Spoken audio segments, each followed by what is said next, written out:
नमस्कार विद्यार्थी मित्रांनो, मी रवींद्र माने, राज्यकर निरीक्षक 2017 बॅच. आपण एक नवीन इनिशिएटिव्ह चालू करत आहे. त्याच्यामध्ये आपण काय करतोय की प्रत्येक वेळेस एखादा PYQ डिस्कस करून त्याचं सविस्तर ॲनालिसिस करायचं आणि तो प्रश्न ज्या टॉपिकवरती आला आहे त्या टॉपिकची पूर्ण आपण ॲनालिसिस करून, जेणेकरून त्या टॉपिकवरचा पुढे कुठलाही प्रश्न जरी आला परीक्षेला तरी तुम्हाला त्या टॉपिकवरचा तो प्रश्न सॉल्व करता येईल. त्या पद्धतीने आपण त्या प्रश्नाच्या आजूबाजूच्या गोष्टी बघणार आहे. सो हे खूपच हेल्पफुल इनिशिएटिव्ह ठरणार आहे तुमच्यासाठी. त्यामुळे सगळ्यांनी व्हिडिओ शेवटपर्यंत पहा, काळजीपूर्वक ऐका.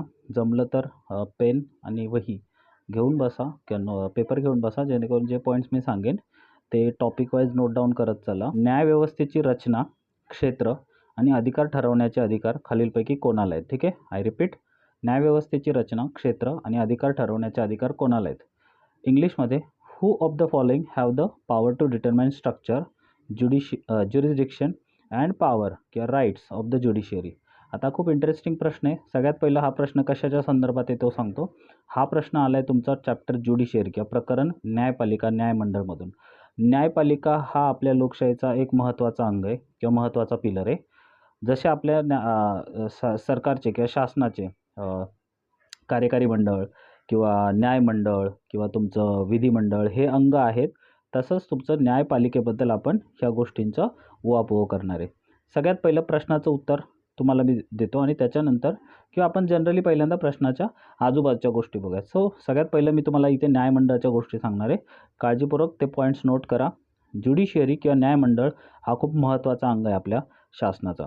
दुसरी गोष्ट, आपल्या देशामध्ये जी न्यायपालिका आहे तिची रचना ही कुठल्या पद्धतीची आहे असं जर परीक्षेला प्रश्न आलं तर सगळ्यांनी सांगायचं एकात्मिक किंवा unitary. So Indian judicial structure is integrated form. म्हणजे काय? एकात्मिक प्रकारची न्यायपालिका आपण ॲडॉप्ट केली आहे.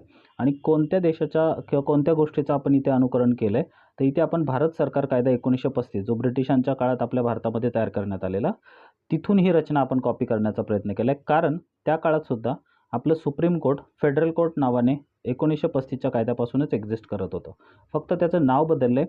28 जानेवारी 1950 पासून फेडरल कोर्टाची जागा सुप्रीम कोर्टाने घेतली आणि त्यामुळे सुप्रीम कोर्ट आपण तिथून पुढे त्याला बोलत आहे. दुसरी महत्त्वाची गोष्ट, हायकोर्ट जे आहे ते ब्रिटिशांच्या काळापासूनच आपल्या इथं कार्यरत होते. तुम्ही जर बॉम्बे हायकोर्ट किंवा मद्रास हायकोर्ट, कलकत्ता हायकोर्ट यांची जर हिस्ट्री पाहिली तर ती 1800च्या काळापासून आहे. म्हणजे ते अगोदरपासूनच कार्यरत आहेत. अशा पद्धतीने आपली न्यायव्यवस्था खूप जुनी आहे आणि ब्रिटिशांच्या काळापासून आहे. पहिली गोष्ट. त्यामुळे रचना कुठली आहे तर एकात्मिक प्रकारची. दुसरं, आपल्या न्यायपालिकेचं जर स्वरूप विचारलं तर आपल्या न्यायपालिकेचं स्वरूप आहे स्वतंत्र न्यायपालिका किंवा इंडिपेंडंट ज्युडिशियरी. आणि ही जी पद्धत आहे ती पद्धत आपण घेतली आहे USA अनुकरण करून. सो अमेरिकेच्या घटनेकडून आपण ह्या गोष्टी घेतलेल्या आहेत. त्यामुळे काळजीपूर्वक ऐकायचं. जर न्यायपालिकेची रचना विचारलं तर 1935चा भारत सरकार कायदा सांगायचं. आणि जर न्यायपालिकेचं स्वरूप म्हणजे जे स्वतंत्र स्वरूप आहे किंवा इंडिपेंडंट आहे ते USA कडून घेतलं असं सांगायचं. ठीक आहे, दोन गोष्टी मी सांगितल्या, सगळ्यांनी नोट करून ठेवा त्या. दुसरी महत्त्वाची बाब आता की न्यायपालिकेच्या गोष्टी ज्यावेळेस आपण बघत असतो त्यावेळेस भारतात रचना कशी आहे तर भारतात एकात्मिक रचना म्हणजे काय नक्की तर उतरण स्वरूपात आपली न्यायपालिका आहे. म्हणजे काय? सगळ्यात वरती तुमचं सुप्रीम कोर्ट, त्याच्याखाली राज्यातले हायकोर्ट्स आणि राज्यातली कनिष्ठ न्यायालय. सो एकाखाली एक असं उतरंड आहे. दुसरी महत्त्वाची बाब, या रचनेमध्ये आपण जर बघितलं तर आपल्या इथं ज्यावेळेस एखादा गुन्हा एखाद्या व्यक्तीकडून घडतो त्यावेळेस तो गुन्हा कोणत्या कायद्याचा भंग केला आहे याचा विचार न करता आपल्या इथे जनरली बॉटम टॉप अप्रोच अवलंबला जातो. म्हणजे काय? तर सगळ्यात पहिलं आपण नॉर्मली कनिष्ठ न्यायालयांमध्ये जातो, म्हणजे दिवाणी किंवा सत्र न्यायालयांमध्ये. तिथून अपील घेऊन आपण हायकोर्टात जातो आणि तिथून जर आपलं समाधान नाही झालं तर आपण सर्वोच्च न्यायालयात जातो. सो ही जी उतरंड आहे किंवा ही जी हायरार्की आहे त्यालाच आपण एकात्मिक रचना म्हणतो. अमेरिकेमध्ये तसं नाही आहे. अमेरिकेमध्ये जर तुम्ही बघितलं तर अमेरिकेमध्ये तुम्ही कोणत्या कायद्याचं उल्लंघन करता त्या आधारावरती तुम्हाला कोणत्या न्यायालयात जायचं हे ठरवलं जातं. उदाहरणार्थ, जर तुम्ही केंद्रीय कायद्यांचं जर उल्लंघन केलं तर तुम्हाला फेडरल कोर्टातच जावं लागतं. आणि जर तुम्ही राज्यांच्या कायद्यांचं उल्लंघन केलं किंवा राज्य विधानमंडळाने तयार केलेल्या कायद्यांचं उल्लंघन केलं तर तुम्हाला हायकोर्टात जावं लागतं. सो तिथे कंप्लीट संघराज्य पद्धती आहे किंवा कंप्लीट फेडरलिझम आहे. भारतामध्ये ती पद्धत न घेता आपण अशी पद्धत जिला एकात्मिक पद्धत किंवा इंटिग्रेटेड सिस्टीम असं म्हटलेलं आहे. नेक्स्ट पॉईंट असा आहे की भारतामध्ये जी न्यायव्यवस्था आहे त्या न्यायव्यवस्थेची रचना, क्षेत्र आणि अधिकार हे कशात दिलं आहे तर भारताच्या संविधानात दिलं आहे. आणि भारताच्या संविधानात कलम नंबर 124 पासून जवळपास 147 पर्यंत सर्वोच्च न्यायालयाची रचना दिली आहे. आणि जर तुम्ही बघितलं 214 पासून कलम नंबर 237 पर्यंत उच्च न्यायालय आणि कनिष्ठ न्यायालय यांची रचना दिली आहे. म्हणजे जर तुम्ही ओव्हरऑल विचार केला तर तुम्हाला असं दिसतं की ह्या 2 ठिकाणी तुम्हाला न्यायालयांची रचना आढळते. परत एकदा सांगतो, कलम नंबर 124 ते 147 सर्वोच्च न्यायालय आणि 214 ते 237 उच्च न्यायालय आणि कनिष्ठ न्यायालय किंवा सबऑर्डिनेट कोर्ट ज्याला तुम्ही म्हणता. सो कलम लक्षात असू द्या, रेंज लक्षात असू द्या. आता घटनेतच असं लिहिलं आहे की न्यायव्यवस्थेची रचना, क्षेत्र आणि अधिकार हे जे ठरवण्याच्या गोष्टी आहेत किंवा त्याच्यात काही बदल करायचे असतील तर ते अधिकार भारताच्या संसदेला दिलेत. म्हणून सुप्रीम कोर्ट किंवा हायकोर्ट यांची रचना ठरवण्यासाठी सर्वोच्च न्यायालय संसद वेळोवेळी कायदा करून त्या गोष्टी ठरवतं. दुसरी महत्त्वाची बाब, सर्वोच्च न्यायालयाच्या न्यायाधीशांची जर संख्या ठरवायची असले तरी तो अधिकार भारताच्या संसदेला दिलेला आहे. सो अशा पद्धतीने जर बघितलं तर 1956 पासून वेळोवेळी भारताच्या सर्वोच्च न्यायालयाच्या न्यायाधीशांची संख्या वाढवण्यात आलेली आहे. आणि जर सध्या बघितलं तर जवळपास 33+1 म्हणजे 33 इतर न्यायाधीश आणि 1 सरन्यायाधीश, chief justice of India CJI, अशा आपल्या सर्वोच्च न्यायालयात 34 न्यायाधीश आहेत. तसंच उच्च न्यायालयामध्ये काळजीपूर्वक ऐका, उच्च न्यायालयामध्ये न्यायाधीशांची संख्या ठरवण्याचा अधिकार संसदेला नसून तो राष्ट्रपतींना आहे. I repeat, president of India will decide number of high court जजेस इन स्टेट. ठीक आहे. सो ही खूप महत्त्वाची बाब आहे, बऱ्याच वेळा परीक्षेला इथे लक्षात असू द्या. कारण संसद इन केस ऑफ सर्वोच्च न्यायालय डिसिजन घेते न्यायाधीशांची संख्या ठरवण्याचा, पण तेच हायकोर्टमध्ये बघितलं तर राष्ट्रपती ठरवतात. ठीक आहे. दुसऱ्या मुद्द्याकडे येऊया. आपल्या भारतामध्ये स्वतंत्र न्यायपालिका स्वीकारली आहे. त्याची काही मुद्दे तुम्हाला सांगतो, ते नोट डाऊन करू ठेवा. आपल्या न्यायव्यवस्थेमध्ये सर्वोच्च न्यायालयाचे न्यायाधीश किंवा उच्च न्यायालयाचे न्यायाधीश असतात, त्यांची नेमणूक जी आहे ती राष्ट्रपती करतात. परंतु राष्ट्रपतींचं इथे डिस्क्रिशन नाही आहे किंवा मनमर्जी नाही आहे. राष्ट्रपती जी नेमणूक करतात ती कॉलिजियम पद्धतीने जी निवड झालेली असते ऑलरेडी न्यायाधीशांची, त्या नावावरती फक्त शिक्कामोर्तब करतात. त्यामुळे कॉलेजियम म्हणजे ज्याच्यामध्ये न्यायाधीश आहेत त्यांनी ऑलरेडी ठरवलेलं असतं की न्यायाधीश कोण होणार आहे. आणि हे जे कॉलेजियम आहे ते 4 जजचं मिळून बनलेलं असतं. आणि कॉलेजियम पद्धत जी आहे ती आपली 3rd जज केसपासून इव्हॉल्व झालेली आहे. 2nd, 3rd जज केसमध्ये ह्या गोष्टी इव्हॉल्व झालेल्या आहेत. म्हणजे दुसरा न्यायाधीश खटला आणि तिसरा न्यायाधीश खटला. सो ह्या न्यायाधीश खटल्यांमध्ये ह्या गोष्टी इव्हॉल्व झाल्यात. तुम्ही एवढं लक्षात ठेवा की आपल्या इथे सध्या न्यायाधीशांच्या नेमणुकीसाठी कॉलेजियम पद्धत आहे. केंद्र सरकारने ही पद्धत बदलून NJAC नावाचा आयोग आणण्याचा प्रयत्न केलेला, ज्यासाठी त्यांनी 99वी घटना दुरुस्ती 2014 केलेली. परंतु न्यायालयाने मूलभूत संरचनेचा किंवा संविधानाच्या मूलभूत संरचना याचा अपमान झाला किंवा अल्ट्राव्हायरस आहे, घटनाबाह्य आहे ही बाब, म्हणून 99वी घटना दुरुस्ती 4थ्या न्यायाधीश खटला 2015मध्ये रद्द करून तिला बाद ठरवलं आहे. आणि म्हणून ही जी NJAC पद्धत आणण्याचा केंद्र सरकारचा प्रयत्न आहे तो फोल झाला आणि जुनीच पद्धत जी कॉलेजियम होती ती कायम राहिलेली आहे. ठीक आहे. नेक्स्ट आहे सरन्यायाधीशांच्या नेमणुकीबाबत. सरन्यायाधीशांची नेमणूक जी आहे ती नॉर्मली जे सिनियर मोस्ट न्यायाधीश असतात सर्वोच्च न्यायालयामध्ये ते आपोआप नाव राष्ट्रपतींकडे जातं आणि जे सिनियर मोस्ट आहेत ते अल्टिमेटली सरन्यायाधीशांची रिटायरमेंटनंतर त्यांच्या जागा घेतात. सो ओव्हरऑल जर बघितलं तर सरन्यायाधीश कोण होतं तर सिनियर मोस्ट न्यायाधीश जो आहे तुमचा सर्वोच्च न्यायालयातला तो होतो. परंतु 1-2 वेळा ह्या गोष्टींना डावलण्यात आलेलं. फॉर एक्झाम्पल 1973ला केशवानंद भारती खटल्यामध्ये ज्या जजेसने सरकारच्या विरुद्ध निकाल दिलेला त्या जजेसला डावलून AN रे नावाच्या न्यायाधीशांना सरन्यायाधीश करण्यात आलेलं होतं. त्यामुळे काही वेळेस ही पद्धत डावलण्यात आलेली आहे. तसंच 1977ला MU बेग नावाचे जे व्यक्ती आहेत त्यांना खन्ना नावाच्या ज्या न्यायाधीशांच्या वरती वरचढ करून त्यांना सरन्यायाधीश करण्यात आलेलं. सो ह्या गोष्टी घडलेल्या आहेत. परंतु न्यायाधीश खटल्यांमध्ये नंतर असं वर्तवण्यात आलं की इथून पुढे सरन्यायाधीश कोण होईल तर जे सिनियर मोस्ट न्यायाधीश आहेत तेच होतील.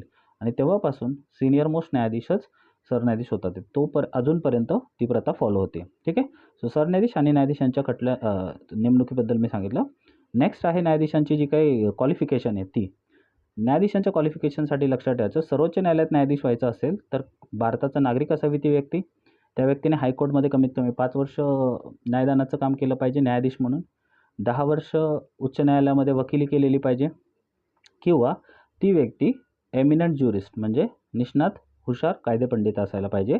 पण हे निष्णात हुशार कायदेपंडित राष्ट्रपतींच्या मते असायला पाहिजे.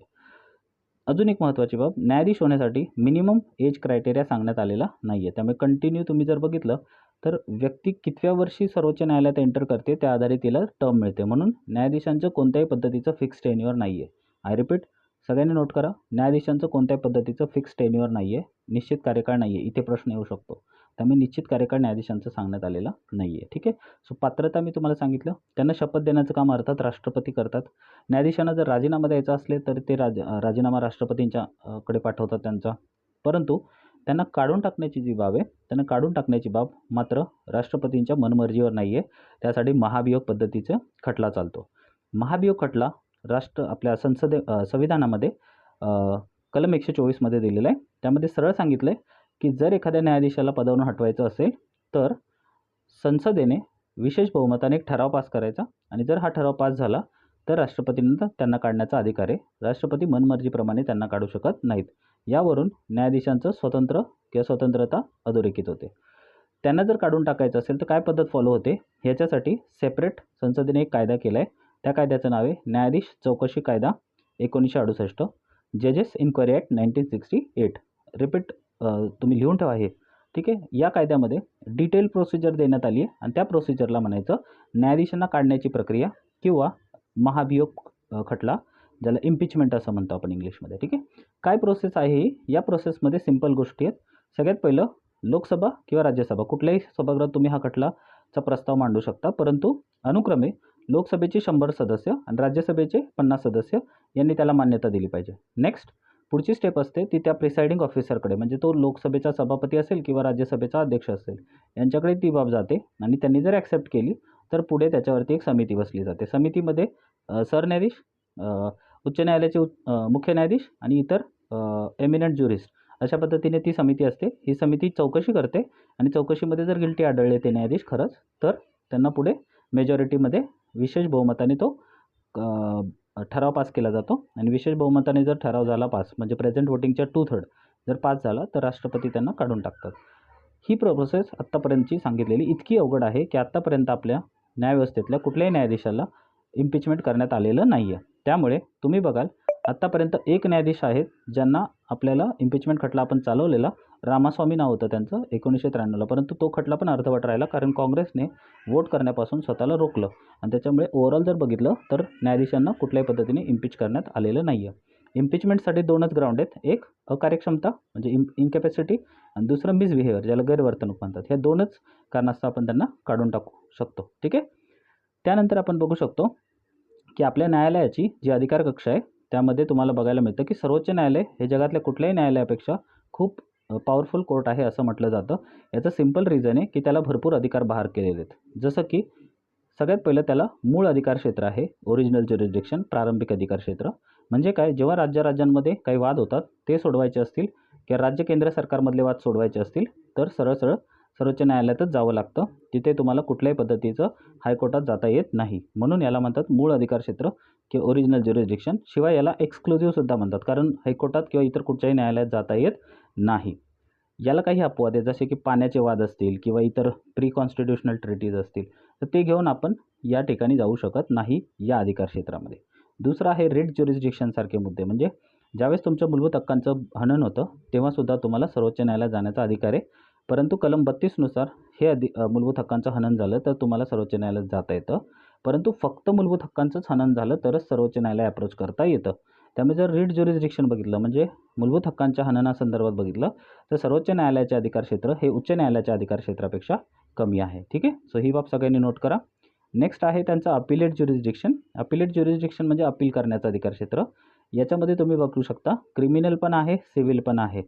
सो क्रिमिनल म्हणजे ज्याच्यामध्ये तुम्ही गुन्हे केलेले आहेत आणि सिव्हिलमध्ये पैशाच्या संदर्भातले वाद असतात. सो ओव्हरऑल जर बघितलं तर 20,000 पेक्षा खालचे वाद सर्वोच्च न्यायालयामध्ये सिव्हिल कॅटेगरीत जात नव्हते, परंतु ही मर्यादा काढून टाकण्यात आली आहे. त्यामुळे आता कुठल्याही पद्धतीचे वाद पैशासंदर्भात आपण सिव्हिल कोर्टाचे अपील करू शकतो सर्वोच्च न्यायालयामध्ये. क्रिमिनल गोष्टीतसुद्धा असंच आहे. फक्त क्रिमिनल बाबीमध्ये एक लक्षात ठेवायचं, लोअर कोर्टने जर मृत्यूदंडाची शिक्षा दिली असेल तर मृत्यूदंडाची शिक्षा अपील न करता, म्हणजे जरी अपील नाही केली तरी सर्वोच्च न्यायालय स्वतःकडे सुनावणीसाठी घेतं आणि मग ते ठरवतं की मृत्यूदंड कायम ठेवायचा आहे की तो वगळायचा आहे. ठीक आहे. सो ही बाब तुम्ही अपिलेट ज्युरिस्डिक्शनमध्ये लक्षात ठेवा. त्यानंतर आपल्या इथे काही गोष्टी सर्वोच्च न्यायालय विशेष दिलेले, जसे की स्पेशल लीव्ह नावाचा एक प्रकार आहे. म्हणजे काय? विशेष सूट. सर्वोच्च न्यायालय काही बाबतींमध्ये जे लोअर कोर्ट्स किंवा इतर गोष्टींचे निकाल असतात त्याच्यातून सूट देऊ शकते डायरेक्टली. आणि ही जी पॉवर आहे ती त्यांची डिस्क्रिशनरी पॉवर आहे. डिस्क्रिशनरी म्हणजे ते मनमर्जीप्रमाणे ठरवतात. फक्त याला अपवाद असा आहे की मिलिटरी कोर्टाने दिलेले जजमेंट्स आहेत किंवा जे मार्शल लॉद्वारे आलेले त्याला ते ठरवू शकत नाही. ठीक आहे. सो ही एक बाब तुम्ही लक्षात असू द्या, जेणेकरून तुम्हाला ते फायदेशीर ठरेल. ठीक आहे. सो ओव्हरऑल जर बघितलं न्यायालयाच्या संदर्भात तर तुम्हाला असं बघायला मिळतं की बरीचशी कामं त्यांना दिलेली आहेत, बरंचसं ज्युरिसडिक्शन त्यांना दिलेलं आहे. त्यामुळे या बाबतीमध्ये तुम्हाला सर्वोच्च न्यायालयाला पॉवरफुल सांगता येतं. अजून काही महत्त्वाचे वाद असतात जे आपण सर्वोच्च न्यायालयात घेऊन जातो. जसं की समजा तुमचे राष्ट्रपती, उपराष्ट्रपती यांचे जे निकाल आहेत त्यामध्ये काही गडबड असेल किंवा त्याबद्दल काही विवादास्पद निर्णय असतील तर ते सर्वोच्च न्यायालयातच न्यावे लागतात. दुसरी गोष्ट, काही पदावरच्या व्यक्तींना काढण्यासाठी, जसं की UPSCचे अध्यक्ष सदस्य असतील, राज्य लोकसेवा आयोगाचे अध्यक्ष सदस्य असतील, यांना पदावरून हटवण्यासाठी सुद्धा तुम्हाला सर्वोच्च न्यायालयच गाठावं लागतं. कारण सर्वोच्च न्यायालयामध्ये हे वाद तुम्हाला सोडवले जातात. बाकीच्या ठिकाणी हे वाद सोडवता येत नाहीत. राष्ट्रपती आणि उपराष्ट्रपतींना इलेक्शनचे जे काही वाद आहेत ते ज्यावेळेस आपण बघतो त्यावेळेस ते कलम 71 नुसार तुम्हाला सोडवण्यात सर्वोच्च न्यायालय मदत करतं. म्हणजे तुम्हाला बघायला मिळते की सर्वोच्च न्यायालयामध्ये जर अधिकार क्षेत्र बघायचं झालं तर बऱ्यापैकी आपल्याला अधिकार क्षेत्र हे जास्त वास्ट दिसतंय. ठीक आहे. त्यानंतर सर्वोच्च न्यायालयाच्या इतर गोष्टी जर बघायच्या झाल्या पॉवरच्या संदर्भात, तर सर्वोच्च न्यायालयामध्ये आपण बघू शकतो त्यांना ॲडवायझरी ज्युरिसडिक्शनसुद्धा आहे. म्हणजे काय? तर ज्यावेळेस राष्ट्रपतीला एखादा प्रश्न निर्माण होतो त्यावेळेस ते लीगल क्वेश्चनच्या बाबतीत सर्वोच्च न्यायालयाचा सल्ला घेऊ शकतात. हे कलम सगळ्यांनी लक्षात ठेवा, 143. यामध्ये सर्वोच्च न्यायालयाने दिलेला सल्ला राष्ट्रपतींना बंधनकारक नसतो. म्हणजे राष्ट्रपतींनी तो मानावा किंवा न मानावा हे राष्ट्रपतींच्या मनावर असतं.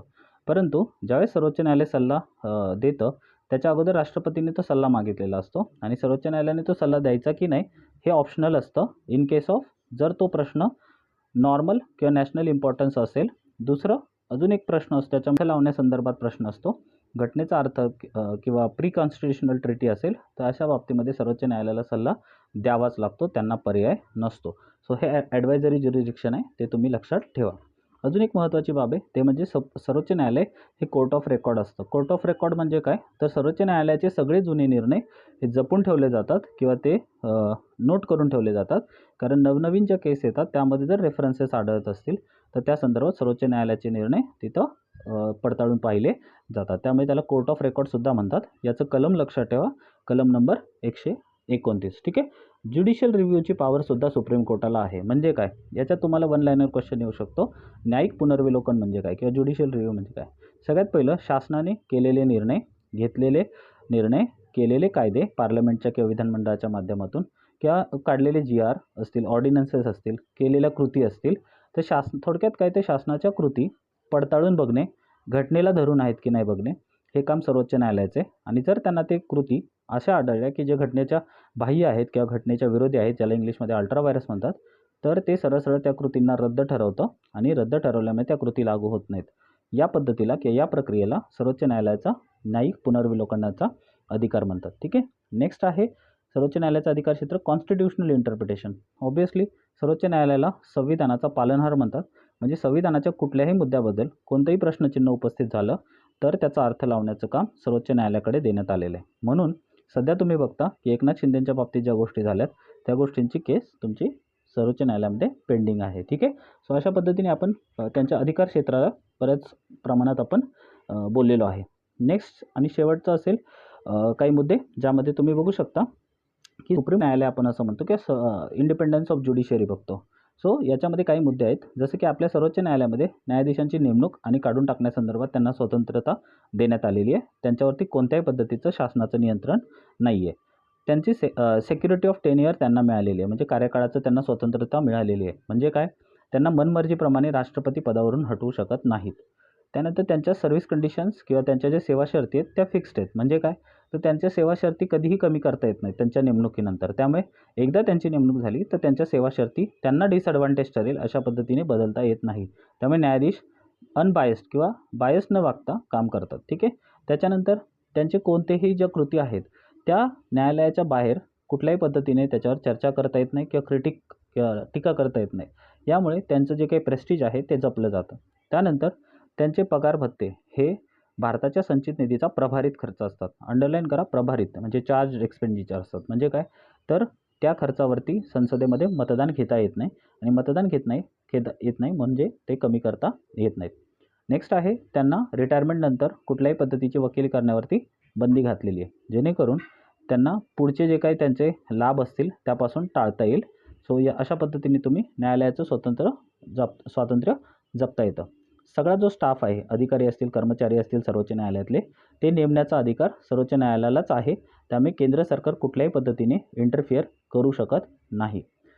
संसदेला न्यायालयाचं अधिकार क्षेत्र वाढवता येतं, कमी करता येत नाही. त्यामुळे न्यायालय या बाबतीत निश्चिंत असतं. नेक्स्ट, कलम 50 जे आहे डायरेक्टिव्ह प्रिन्सिपल, त्यामध्ये संविधानाच्या क्लिअर सांगितलेलं आहे की न्यायपालिका आणि कार्यपालिका हे स्वतंत्र असलं पाहिजे, ते एकमेकांमध्ये इंटरफेअर करता कामा नये. त्यामुळे या सर्व पद्धतीने तुम्हाला बघायला मिळतं न्यायपालिका आपली स्वतंत्र आहे. सो तुम्हाला प्रश्न असा येऊ शकतो की खालीलपैकी कोणत्या तरतुदी न्यायपालिकेचं स्वातंत्र्य दाखवतात. सो ज्या गोष्टी मी आता सांगितल्या त्या सगळ्या नोट डाऊन करा आणि त्याच्यावरती डेफिनेटली प्रश्न आलेले आहेत, पुढे पण ते प्रश्न रिपीट होऊ शकतात. नेक्स्ट मुद्दा आहे, न्यायालयाचं आपलं जे खंडपीठ आहे ते दिल्लीला आहे आणि इतर खंडपीठे सुद्धा ठरवता येतील आणि ते अधिकार तुम्हाला दिला आहे सर्वोच्च न्यायालयाच्या सरन्यायाधीशांना. आणि अशा पद्धतीने सर्वोच्च न्यायालयाचे सरन्यायाधीश हे ठरवताना राष्ट्रपतींच्या पूर्वपरवानगीने ह्या गोष्टी ठरवतात. अजून महत्त्वाची बाब, सर्वोच्च न्यायालयाची जी प्रोसिजर असते ती 2 प्रकारे चालते. कमीत कमी 5 जजचं बेंच आणि कमीत कमी 3 जजचं बेंच. सो 5 जजचं बेंच कशासाठी लागतं, तर ज्यावेळेस घटनेचा अर्थ लावायचा असतो, आपण मगाशी बोललो ना कॉन्स्टिट्यूशनल इंटरप्रिटेशन. सो अशा पद्धतीच्या केसेस ज्यावेळेस येतात त्यावेळेस सर्वोच्च न्यायालयाचे कमीत कमी 5 न्यायाधीश असतात. अशा पद्धतीचं बेंच लावावं लागतं, खंडपीठ लावावं लागतं, जेणेकरून जास्तीत जास्त प्रमाणात ॲक्युरेसी राहील. आणि जसं की तुम्हाला मी उदाहरण देतो, केशवानंद भारती खटल्यामध्ये 13 जजचं बेंच होतं, ठीक आहे. आणि इतर केसेससाठी कमीत कमी 3 जजचं बेंच असतं, ठीक आहे. नेक्स्ट आहे, सुप्रीम कोर्टामध्ये कधीकधी काही न्यायाधीशांचं विशिष्ट प्रकार आढळतात. जसं की हंगामी सरन्यायाधीश नावाचं एक पद आढळतं. म्हणजे काय, जेव्हा सरन्यायाधीश उपस्थित नसतात किंवा ते त्यांचं पद रिक्त असतं किंवा ते कार्यक्षमतेने काम करत नाहीत, अशा वेळेस राष्ट्रपती एका सरन्यायाधीशाला त्यांच्यापदी तात्पुरत्या कालावधीसाठी पदोन्नती देतात आणि तो माणूस हंगामी किंवा ॲक्टिंग चीफ जस्टिस म्हणून काम करतो. ज्यावेळेस तो त्या पदावर जातो त्यावेळेस सगळे त्याला पगार भत्ते, अटी, सेवा शर्ती सगळ्या सरन्यायाधीशांच्या मिळतात. नेक्स्ट आहे तात्पुरते किंवा तदर्थ न्यायाधीश, ज्याला ॲडहॉक जज म्हणतात. सर्वोच्च न्यायालयामध्ये ज्यावेळेस जजेसची कोरम गणपूर्ती होत नाही, कामाचा व्याप जास्त असतो, त्यावेळेस राष्ट्रपती उच्च न्यायालयाच्या न्यायाधीशांना सर्वोच्च न्यायालयामध्ये बोलावू शकतात, तिथलं काम त्यांच्याकडून करून घेऊ शकतात तात्पुरत्या कालावधीसाठी. सो ही सुद्धा बाब सगळ्यांनी नोट करा. आणि नेक्स्ट आहे रिटायर्ड जजेस, ज्यांना तुम्ही म्हणू शकता की सेवानिवृत्त न्यायाधीश. हे कधी कामाला येतात, ज्यावेळेस रिटायरमेंटनंतर त्यांना एखाद्या गोष्टीसाठी राष्ट्रपतींकडून बोलवलं जातं, त्यावेळेस ते सर्वोच्च न्यायालयामध्ये तात्पुरत्या कालावधीसाठी कार्यरत होऊ शकतात. यासाठी एक बाब नोंद करून घ्या, ती म्हणजे हे जज ज्यावेळेस काम करायला येतात त्यावेळेस त्यांचे पगार भत्ते राष्ट्रपती ठरवतात, ठीक आहे. क्लिअर. सो ह्या गोष्टी सगळ्यांनी नोट करा. आणि ह्या गोष्टी अनुक्रमे 3 प्रकारचे जज 3 कलमांमध्ये दिलेत, 126, 27 आणि 28, ठीक आहे. न्यायाधीशांचे पगार भत्ते जे मी सांगितले ते कलम नंबर 125 मध्ये येतात, ठीक आहे. सो ह्या गोष्टी सगळ्यांनी नोट करून ठेवा. मी बऱ्याचशा इम्पॉर्टंट गोष्टी तुम्हाला सांगण्याचा प्रयत्न केलेला आहे. आपण खूप थोड्या वेळेमध्ये सर्वोच्च न्यायालयाचं ऑलमोस्ट सगळा टॉपिक रिवाईज करण्याचा प्रयत्न केला आहे, ठीक आहे. सो जर तुम्ही बघितलं ह्या गोष्टी तर आपण बऱ्यापैकी एक्सप्लेन केलेलं आहे. या प्रश्नाचं उत्तर तुम्हाला आत्तापर्यंत सापडलं असेल. या प्रश्नाचं उत्तर आहे संसद. कारण ज्या गोष्टी न्यायव्यवस्थेच्या आहेत, रचना, क्षेत्र, अधिकार, ठरवण्याचे अधिकार पूर्णतः भारताच्या पार्लमेंटला आहे. वेळोवेळी कायदा करून भारताची संसद किंवा पार्लमेंट ह्या गोष्टी ठरवतं आणि त्या पद्धतीने निर्णय घेतं, ठीक आहे. फक्त एक लक्षात ठेवायचं की न्यायव्यवस्थेचे अधिकार क्षेत्र संसदेला कमी करता येत नाहीत, वाढवता येतात, ठीक आहे. तर अशा पद्धतीने ओव्हरऑल जर बघितलं तर आपण पूर्णतः सर्वोच्च न्यायालयाचा टॉपिक आहे तो आपण डिस्क्राईब केला आहे with respect to this question. असंच आपण पुढचा एखादा क्वेश्चन बघून पूर्ण फ्रेश टॉपिक नवीन पद्धतीने एक्सप्लेन करण्याचा प्रयत्न